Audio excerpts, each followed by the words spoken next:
Assalamualaikum warahmatullahi wabarakatuh. Kami dari kelompok 3 ingin mempresentasikan hasil kerja kelompok kami tentang manajemen personalia yang beranggotakan saya Dea Edira Silviawati dari kelas 4A. Saya Dwi Sindika dari kelas 4A.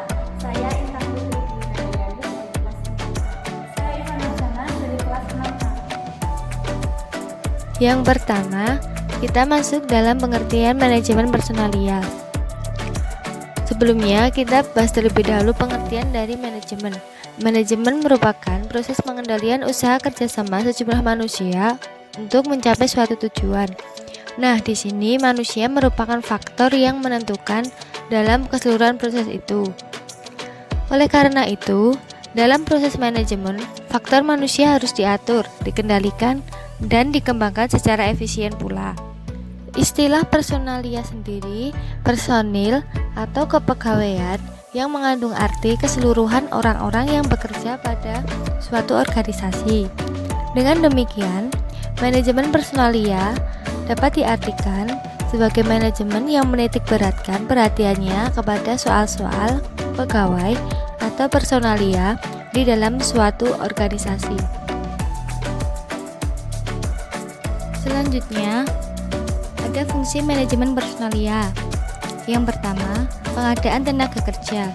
Fungsi operasional pertama dari manajemen personalia adalah berupa usaha untuk memperoleh jenis dan jumlah yang tepat dari personalia yang diperlukan untuk menyelesaikan sasaran organisasi. Yang kedua, ada pengembangan tenaga kerja.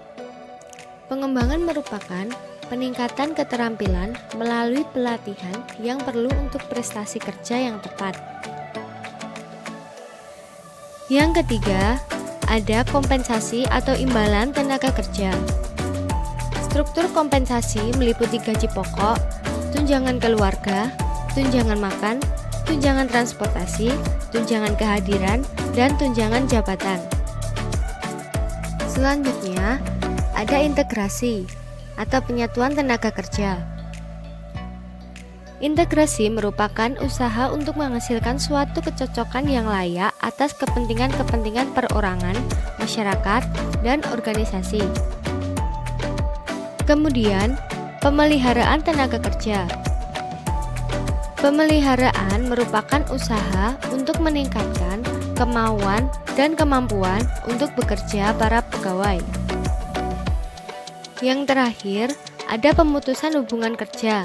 Fungsi terakhir dari manajemen personalia adalah pemutusan hubungan kerja dan mengembalikan para pekerja kepada masyarakat. Ruang lingkup manajemen personalia. Yang pertama, penerimaan pegawai atau rekrutmen, yaitu proses dalam menemukan calon-calon karyawan baru. Selanjutnya, ada pelatihan dan pengembangan, yaitu memberikan pelatihan kepada karyawan agar mereka semakin berkembang dan maju. Kemudian, pemberian upah.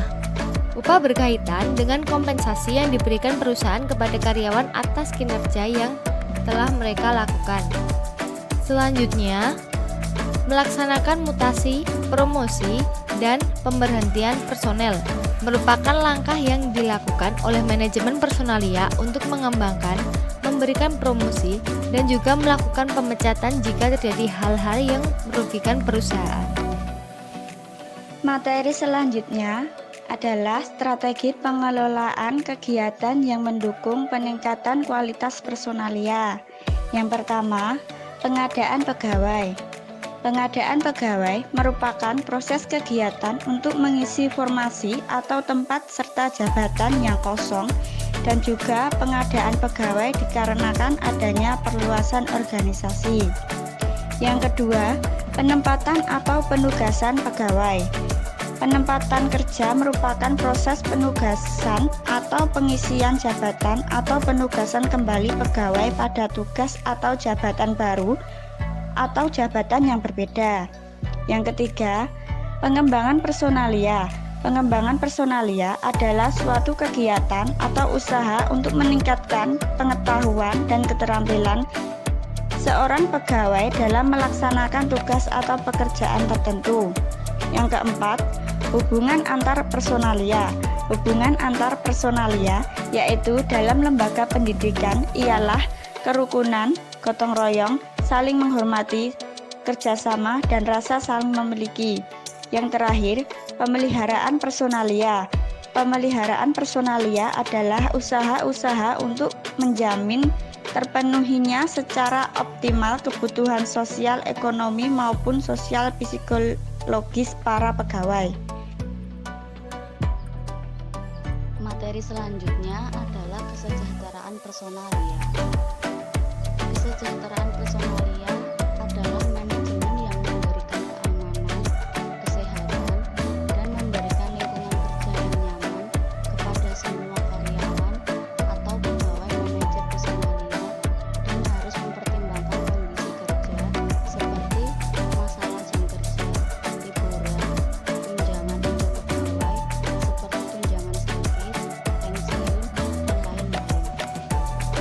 Usaha untuk meningkatkan kesejahteraan personalia dapat dilakukan dengan hal-hal antara lain sebagai berikut.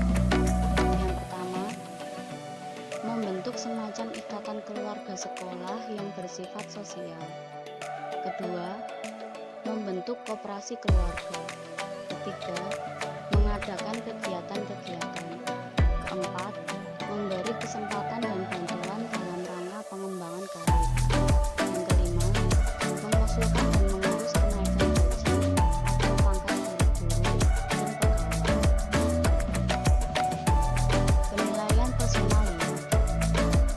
Penilaian personalia adalah usaha-usaha yang dilakukan untuk mengetahui secara formal maupun informal untuk mengetahui hal-hal yang menyangkut pribadi, status, pekerjaan, prestasi kerja, maupun perkembangan pegawai, sehingga dapat dikembangkan pertimbangan yang objektif dalam mengambil tindakan terhadap seorang lembaga. Dalam pelaksanaannya, penilaian terhadap pegawai dapat dilakukan oleh atasan langsung dan oleh atasan tidak langsung. Pembinaan. Pembinaan pegawai adalah segala usaha dan tujuan kegiatan perencanaan, pengorganisasian, penggunaan, dan pemeliharaan pegawai dengan tujuan untuk mampu melaksanakan tugas organisasi dengan efektif dan efisien. Adapun ruang lingkup pembinaan yang meliputi dua subfungsi yaitu pengawasan dan supervisi.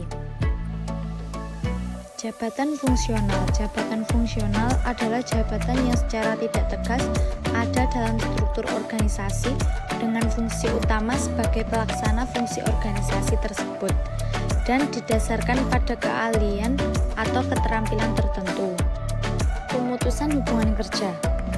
Pemutusan hubungan kerja atau PHK adalah sebuah keputusan akhir yang harus ditempuh bila sudah tidak ada solusi lain yang dapat dilakukan untuk mempertahankan